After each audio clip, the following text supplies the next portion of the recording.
Sweet. Is there any questions that you have or anything you want to cover on this call? Mm. Okay, so culture for sales culture. Hmm. What so I've done sales all my life, and yeah, since I was 18. And every kind of environment was chug a monster, chug a Red Bull, blast music. Yep. Um, a lot of people did all sorts of drugs, and they were freaking miserable. And so I guess I still have like that little paradigm in the back of my head where I feel like sales has to be this hardcore, high energy, high level. I don't know what I'm thinking, but it's kind of along those lines Yeah. to So, be massively successful and be able to, put in a lot of hours. yeah, I've been there. I've done it. And I can tell you there's a better way. Um, because when you're in that sort of environment where you're literally by taking all the drugs and the caffeine and the supplements that you need to get you into a mental state where you can actually withstand and enjoy sales at that level, then there's something wrong. Either you don't love your product that you're selling, you fucking either hate the team, or you hate yourself and you need to work on your personal shit to get yourself right. Because yeah, you're right. Like the culture is pretty bad in sales, but it's about taking a different approach because most grind their face off to hit targets. Mhm. While most like coaches will say, oh, yeah, we got to like help our clients, they're full of shit. They're just worried about hitting their targets and their numbers. And that's a pretty depressing thing to build your life around when all you're worried about is just an artificial number in a fucking bank account. Like that's not real either. It's a number that's not even there. The bank doesn't even have that cash. They're already moving your cash on and selling it somewhere else. So when you build your life around that as a sales rep, it's pretty non-fulfilling. And all you're trying to get, it's just an ego inflation, trying to hit some good targets and get some acknowledgement for hitting the targets. But what you can do is with the sales culture, it's about developing a culture that cares. Because when you develop sales leads and sales reps that actually care about what they're doing, the transformation that they're helping their clients make, and they are invested in the culture that you have within the company. They know that they're cared for. When they know they're cared for, they'll start caring for other people too. And it's not about viewing sales reps as expendable, and they can't view themselves as expendable either. They must know that obviously, depending on their performance, they'll either stay or they'll go. But it's about creating a different philosophy for your company where they are emotionally invested in the impact that they're having. Because in order to transform someone's life, they have to find that person, they have to build an intimate connection with them to then indoctrinate them into a new culture. Because when they start to purchase through you, you're indoctrinating them into your belief systems and your culture for the world that you're trying to create on whatever realm that is. Like, because each company has control in its sphere of operation. So if you're a client, you're coming to me and now you're in my culture, and you're either going to accept that or you're not. But if you accept it, then the way that we can work together is really empowering and great because now we're working on a common foundation with a common set of beliefs and values in which we can move ourselves forward and also contribute and help others move forward. So when your sales reps operate with this philosophy too, and they buy into your culture, they don't need artificial shit to ramp them up and jack their energy up because they would prefer to probably keep a still mind where they're not going through these big fluctuations of these heavy pump and dumps and ups and downs that sales reps typically have to deal with. Because whatever you take that gives you the up, it's cause and effect, my friend. You're going to come down. And I know it because I've been through it. But when they actually care about what they're doing, they don't need to put all of these artificial things on themselves to get the emotional juice to do what they need to do. Because instead, the fire comes from within, because they're charged with pure emotions and they're steady with a clean, pure mind. But when they're not connected to the product they're selling, they're not connected to the team that they're in, or they're not bought into your company culture and the impact that you guys are having, that's when the artificial shit comes in. And that's why the sales cultures from Wall Street, big tech, where the sales reps are disconnected to what they're actually doing, because it's like disconnected from their true purpose in life and their mission here on earth. That's when the drugs come in. That's when the caffeine comes in. That's when all the artificial things come in to basically put a Band-Aid on the gushing wound that's there. This is what happens subconsciously with these sales reps.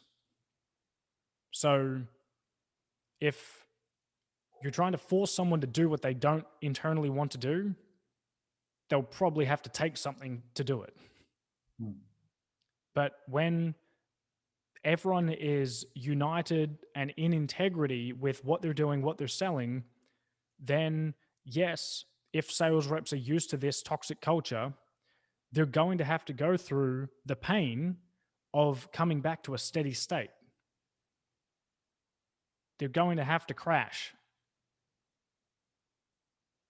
to come back, reconnect with themselves, and find that emotional fire within to operate at a clean and consistent capacity. Because then they can connect into the emotion of caring of others. But when you're jacked up on drugs, you don't care. It's all ego. It literally is, because the drugs hijack the heart. It severs the connection between the mind and the heart. And when you're just selling from the mind, yeah, you can do really well, but it's more about a game then. But to me, sales is flipped, where sales for me is about connecting to the heart. Because when you connect with the heart, there is no script you have to fucking follow. Energetically, it's either a fit or it's not. And if it's a fit energetically and you can portray your level of care on the call, then clients are going to buy because you actually care. And then you're going to be more fulfilled as a sales rep because you're actually doing something that matters, that you're connected emotionally with. So it's about reframing the paradigm of what sales actually is. Sales is not a transaction. It's onboarding and indoctrinating and getting to know like a human into your process to help them transform their life. But it's also getting to know the people that you actually operate with. So if the sales reps can't be fucked getting to know their prospects with a deep level of care in really actually wanting to help them in their own life, then it's not going to work. Because then they'll have to resort back to the drugs and the caffeine to get themselves jacked up, to force themselves to do what they don't emotionally want to do. So what I'm getting out of it, it's like, okay, so it's kind of our job to create a vision, mission, and principle, and like a purpose for the company that they could buy into. But at the same time, I guess it's kind of a hiring thing too, where you need to ask the right questions to see if they're culturally fit, if they're very ego driven, which I don't know. Is ego bad in sales? Like, I'm not sure. Is it, I guess it's a healthy type of ego. And then ego brings out like the competitiveness, but it's got to be healthy. They also have to be very connected with themselves and their purpose in life, because ego, once you start to give that a bit of acknowledgement, it can inflate out to like an uncontrollable beast. So can you mold a person like that, or is it something that you got to look for? It's not your job to mold. Higher. Exactly. So you got to find them like that. So it all starts back to the initial conditions of how you create your company.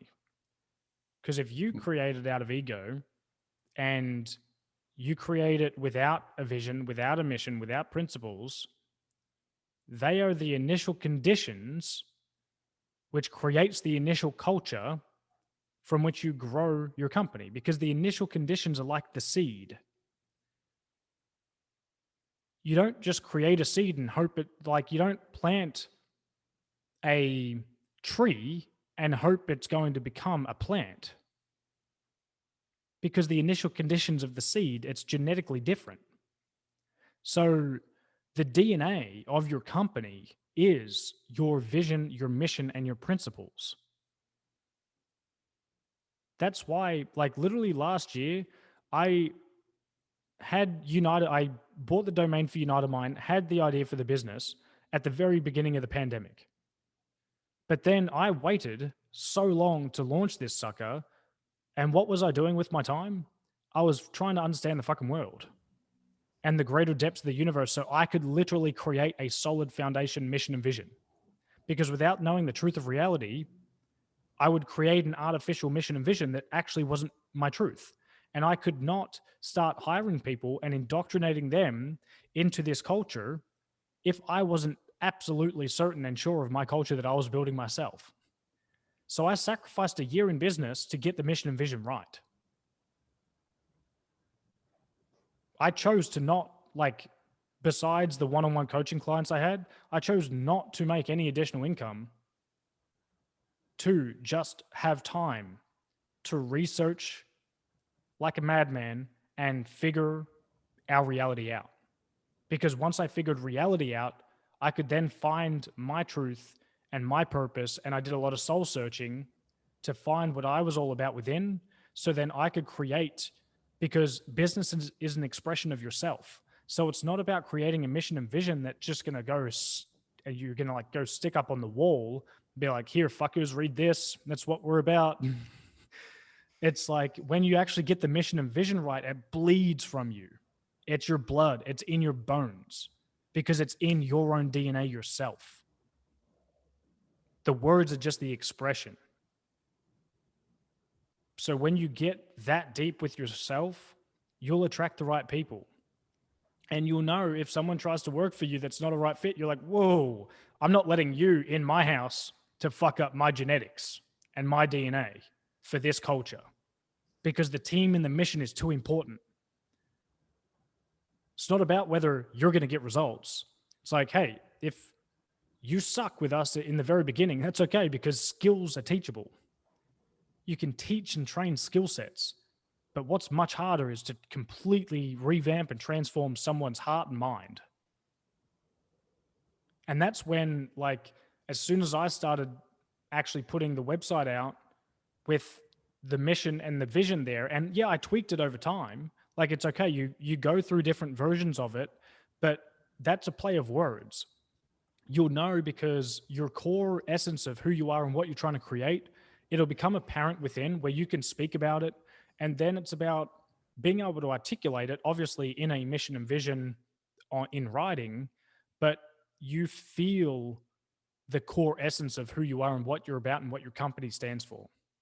Then when people come to work for you, it's very easy. I can basically get a pick on someone whether they're going to be right for UnitedMind or not in about 2 minutes. I don't listen to what they tell me.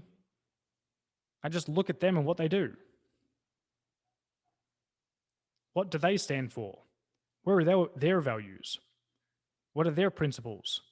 If you want to work for UnitedMind, I go, what's your vision? What's your mission? Have you thought about it? If not, maybe you need to do some soul searching before you're ready. Because I'm not going to bring people on that aren't aligned. Because the culture makes or breaks the company. The initial seed that you drop and plant is your company. You can try and ignore that fact as much as you want and build out all these sales systems and marketing systems and fabricate what you do. But if the initial seed is not right, good luck. Because it's hijacked. So then when you get the seed, and it doesn't matter where you are right now, because you can always revamp and recreate, but you have to commit to building something off of a strong, solid foundation. The way you do that, you get very clear on what your mission and vision is. Then over time, you can really start to tweak your values and your principles. But the core essence of your mission and your vision is essential. I mean, that's what the business is. Everything that comes after that is just a mechanism and a method of achieving the mission and vision. You know what I mean? Like, if you don't know why you're in business, you're just creating more noise in the world, because you're probably just copying ways of doing things that other people say are the best way to do things. But if you don't know why you're doing something, then it's best to put on the brakes and to slow down. Let society continue to race ahead, because we've been duped into believing the way to get what we want is to like run faster. But the truth is we have to like slow down, to stop, like actually stop. And that's what I did last year. I stopped. I was like, this whole thing doesn't make sense. Something is completely wrong and backwards. And the whole paradigm in which most of us are living our life is wrong. It's backwards, for sure. So I stopped and I slowed down. I created space in my life so I could just sit and think and like cut off all the layers of brainwashing and programming that had been put on my mind over time. I had to reconnect and open up my heart to like figure out what I want, what I'm here to do, and what my purpose is. And in slowing down, I'm now going to be able to speed up much faster than anyone else, because I'm operating from raw truth, from like an inferno within. So while some other guy is probably going to build a business hyped up on artificial energy, good luck, because I'm coming with the real thing. See how different that is? Yeah, that's powerful. Make no mistake, it was hard for me to get off the artificial shit. I was addicted to things like Adderall. And I was like fucking drinking caffeine out of my ass. Like, it was terrible. But then it couldn't sustain me. And when like that worked for a while, but when it came time to like actually build something from my truth, something that I believed in so much, that stuff didn't align anymore, because it didn't align energetically. I could not be talking about purifying oneself if I'm fucking just doped up on shit. You know, like it just doesn't connect. And that's why I had to like really do a lot of things I did not want to do. I did not want to face the reality. And this took a while to like overcome all those things, because things like, you know, Adderall and the artificial stuff and like doping yourself with caffeine, it feels good in the moment because, yeah, you run faster. It makes you focus like a motherfucker. But then, in order to actually make the best decisions, these substances hijack your heart. They cut you off from feeling, they cut you off from source, they cut you off from the true fire and inferno that is within. And in order to re-access that, I had to purify myself and detox. And I had to detox what I was consuming mentally, physically, and emotionally. So when you cleanse yourself, you can find your truth then, because there's nothing distorting your view.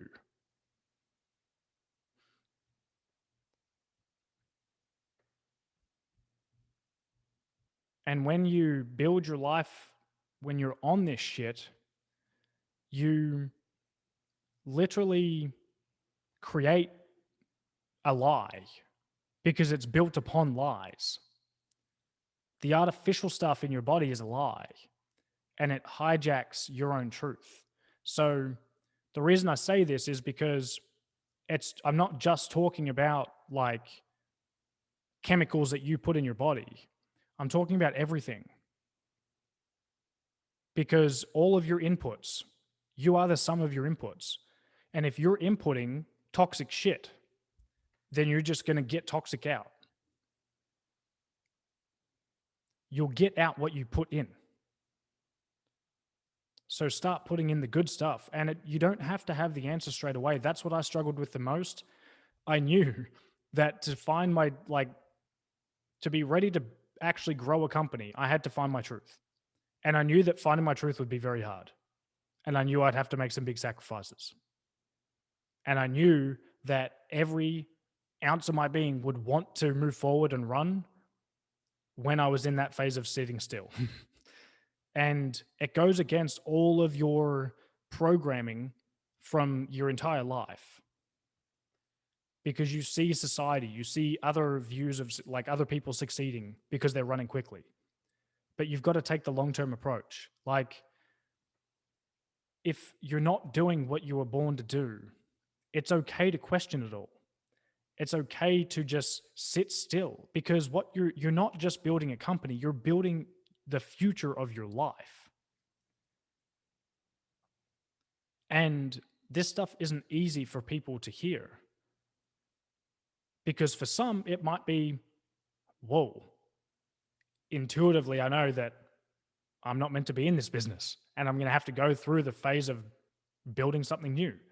For other people, it's going to be, I'm meant to be in this business and I love it, but I need to pivot in a way and I need to rebuild the culture to get on the trajectory that we're meant to be on. But I'll never sugarcoat things for anyone, because the more we sugarcoat things in society, we just keep putting band-aids on things and we don't reset and recalibrate and rebuild the entire foundation from which we can actually create a new life for ourselves. So what are you receiving? What are you feeling from this?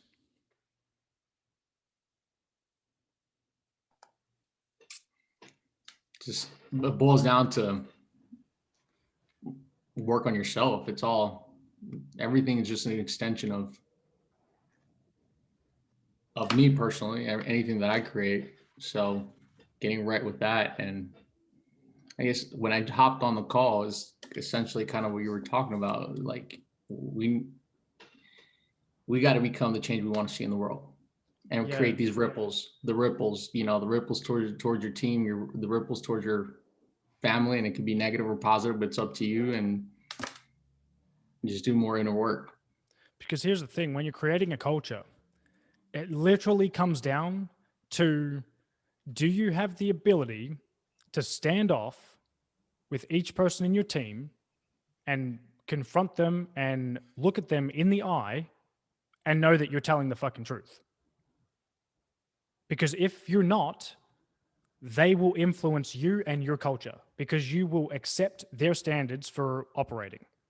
So to try and circle this around into sales team, if the sales reps have a standard procedure and way of operating, conducting their business, if you do not have higher standards for yourself and the entire organization and the team for the culture that you're building, which you can only achieve if you're certain within yourself, then when it comes time, when push comes to shove to confronting them about the way that they operate and the way that you want your sales reps to operate in your culture, you're not going to be able to, because you're not going to be able to look them in the eye and tell them and like come from a place of truth.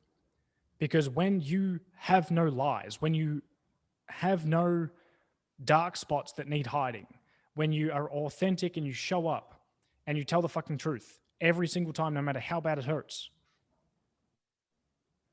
they will mold to your way of being, because you have more certainty. The way to get 100% certainty in your mind and your body is to have no lies, to stop fucking lying, to start showing up and telling the truth. And this is really one of the greatest things we could all do, is to just start telling the truth. And you might be listening to this right now and be like, oh yeah, I tell the truth. But I guarantee you there's somewhere where you're lying. There's something you're not telling the truth about in your life, whether it be to yourself or someone else. There's one part of you that you don't like, which you choose to cover up. But when you stop covering those parts up and you start being authentic and telling the truth, you watch how much power you get. And it's a feedback loop that compounds. The more you operate with integrity over years and years, you will just continue to rise in your own level of power and certainty. So when you come to speaking with others and engaging with others, they will literally not know what hit them because they cannot fathom or comprehend your level of open, raw honesty. And they will be intimidated by your power because it reflects the lies that they keep telling themselves. So this is why, like, in order to, and this is all on the path that circles back around to what we were saying earlier, this is all the pathway to purifying oneself. Because when you're pure, there are no lies, because a lie is toxic. A lie is literally heavy and negative and dense energy. So if you are lying within, and only you are the only person who knows whether you're lying or not. And lyings take many different forms across many different situations and areas of our life. So for me, one lie that I was telling myself up until recently was that, oh, caffeine isn't that bad for me. But after our chat with Ella last week on the call, she referenced me to a book that I read that I realized in that moment I have to give up caffeine, because with this new level of knowledge, I can no longer drink this shit because I know it is holding me back from totally purifying myself, because it's damaging my body, my mind, and it is still holding off a level of me being able to truly connect with my heart. So a liar would be like, after knowing that information, they'd be like, fuck it, like, I like coffee too much. And then they would continue to fool themselves into believing that they're committed to mastery, that they're committed to purifying themselves. Bullshit. Another example that most people won't talk about because it's like, ooh, too secretive, is like porn. Your addictions are your lies. We're all addicted to something. Is it caffeine? Is it porn? Is it drugs? Is it a way of being and thinking? Are you addicted to your victimhood? Are you addicted to staying where you are? Are you addicted to sabotaging yourself? Are you addicted to pretending someone you're not? To be someone that you're not? Like, our addictions are everywhere. So it's our job, the more honest we are, to look within with a clean slate. We can then acknowledge the addictions that we still hold within our life. And it's through the phase of overcoming our addictions in which we can then really accelerate our path to purity. So for me, over a year ago, it was the Adderall. It was like, fuck, I really don't want to give this up. But then cut it. It's just like, it becomes obvious to you that it doesn't serve you. While it may feel good in the moment, it's not serving your long-term growth. Cut, done. Next, alcohol. Was still drinking alcohol. Cut, done. Next, caffeine. Cut, done. Like, all of these things, you just have to continue to be relentless in identifying these things like your crutches in life that you resort back to when you're not being your best self. So for me, when I wasn't completely in my power, make myself feel good with a few beers at night. But then a few beers per night consistently, look at how detrimental that is to your own growth and development. The caffeine, if that's blocking me off from source and being able to open up my heart to start receiving downloads from higher realms, it's got to go, because it does not serve me in what I'm trying to accomplish with my mission. It does not serve me in my pathway to mastery. But going through the pain of overcoming a fucking addiction, that is self-serving. That helps you level up faster than anything else, because now you conquer your addictions. And when you conquer your addictions, you then gain so much belief in yourself, because you then have nothing externally to rely on for your own emotions and your own personal power. When there is nothing that you need to rely on and you can control your state internally, through your own self-mastery, that is true liberation and freedom. Because then it's the inner knowing. It's like in business, I used to think Adderall was like, oh, that's a way to get ahead.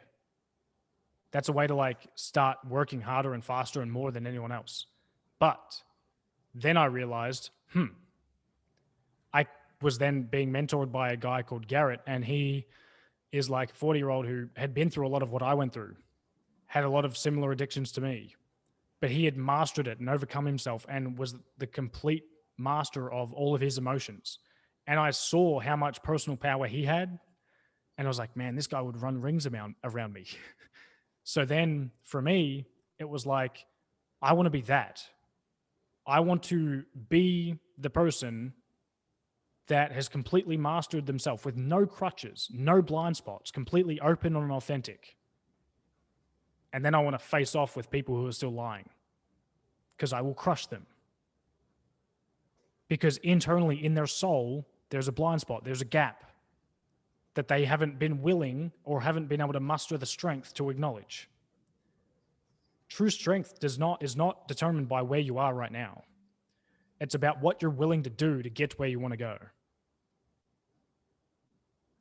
And I knew for me, and I'm saying this so it applies, like, I want you to picture where this applies into your own life. It might not be with the same things I'm talking about, but I guarantee you've got something. There's something that you do not want to address, and this call is kind of like getting under your skin because you know you're going to have to address it to get to the next level. There's a conversation that you do not want to have, that you need to have with yourself.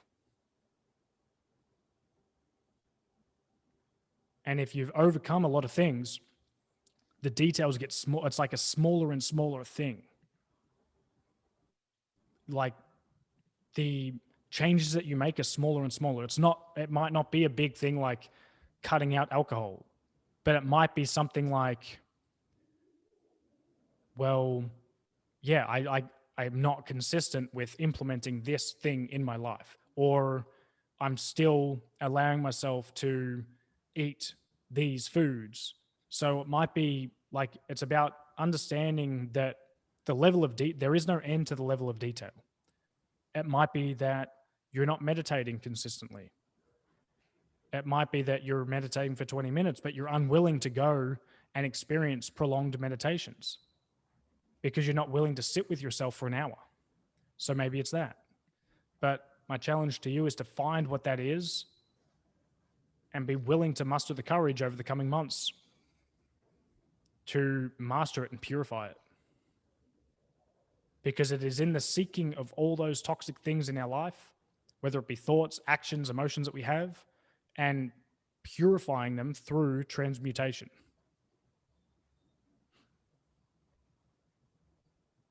Is this resonating at all? Everyone? Yeah? Yeah, for sure. Maybe? Yep. Did anyone identify something within their life? You don't have to share it, but just like say yes if you did. Did you find something within your life that you know you need to address? Yep. And it's not about harboring. Firstly, what I realized with things like addictions in our life, it's not about holding any guilt or shame over it. Like, release the attachment to your guilt and shame that you hold within yourself because of it. No guilt or shame. Just let it go. Forgive yourself for doing whatever it is that you've done. No one cares. What matters is that you are where you are right now. And it's the choices that you make from here on that matters. And do not change things out of guilt or shame, because that will be short-lasting. You want to change things because you're committed to the mastery of yourself. Because you love yourself enough to do it. To give yourself the gift of making this transformation within your life. To then become more and experience more of life. Because what I found with my addictions, I was committed to the high of all of them. But I fucking hated the lows. And especially the low of having to give something up like that. Because then I had to create the high within.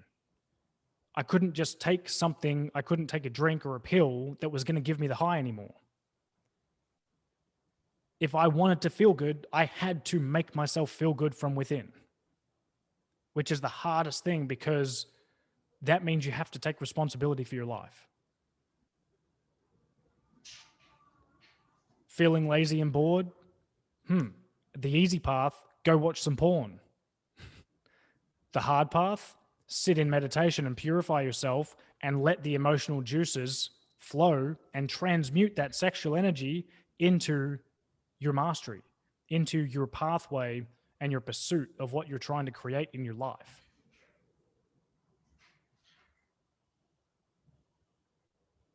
So I hope those examples help because everyone faces this shit, but not many people talk about it.